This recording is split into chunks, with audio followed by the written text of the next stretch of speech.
Let's talk about the 8 causes of cancer that may surprise some of you.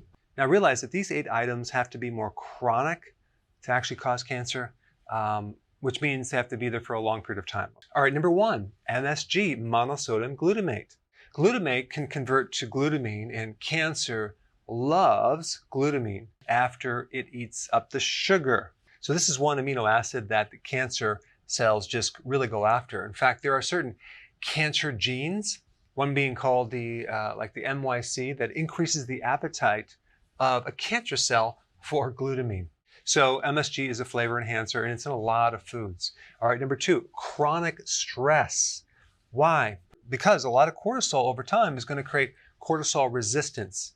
Now, it's very similar to insulin resistance. When you have insulin resistance or cortisol resistance, you have a situation in the body where you have a lot of cortisol being pumped out or insulin being pumped out, yet it's not really working. It's not being effective. And this is why people that have chronic adrenal problems have a lot of inflammation, in spite cortisol being a major anti-inflammatory compound. Like prednisone, for example, is a synthetic version of cortisol that gets rid of inflammation. So we have all this massive cortisol being pumped out, yet it's not working. So we have a lot of inflammation, which triggers cancer.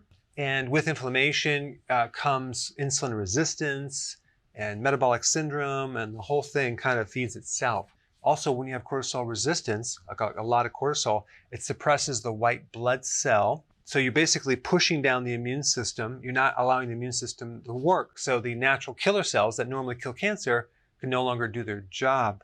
This is why when you have a hyperimmune system, whether it's an allergy or a cytokine storm with tons of inflammation in your lungs, they use prednisone, okay? That's cortisol.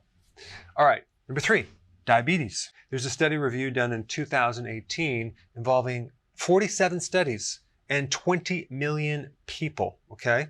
Type 1 and type 2 diabetes. They found this, that if you compare women who had diabetes to women who didn't have diabetes, their risk of getting cancer increased by 27%, and men had an increased risk of 19%. Now this makes sense because we know cancer loves sugar, and you're having this chronic elevation of sugar floating through the body, which is creating a lot of oxidative damage, which is creating a lot of mitochondrial damage. That's really behind cancer. So that would be like long-standing diabetes. All right, number 4, zinc oxide from sunscreens. Interesting. Apparently zinc oxide creates a lot of free radical damage, and I will put all the links down below to validate this information I'm talking about. All right, number 5, working night shifts. I did a separate video on this. In 2007, it was classified as a probable carcinogen, okay, working night shifts. Incredible. So this would be the chronic deprivation of sleep or the chronic altering of your sleep cycles. All right, number 6, grilled meat and fish. When you have the fat coming off the meat or the fish and it goes into the coals and the flames are coming up, it does create some carcinogenic compounds. But realize there are things that you can do to mitigate this. You can actually use different herbs and spices on your meats, like rosemary, thyme, garlic, onions, things like that. And also, if you're doing this occasionally, I really don't think it's a big issue. All right, number 7, breast implants. So you have silicone and other chemicals that are leaching out, probably plastics that get into the lymphatic system and increase your risk for getting cancer. Number 8, secondhand smoking. So here you are, you don't smoke, but it's a secondhand smoke that can actually cause you to have cancer. In fact, 40,000 people die a year of secondhand smoke. But again, this has to be a chronic situation. All right, thanks for watching.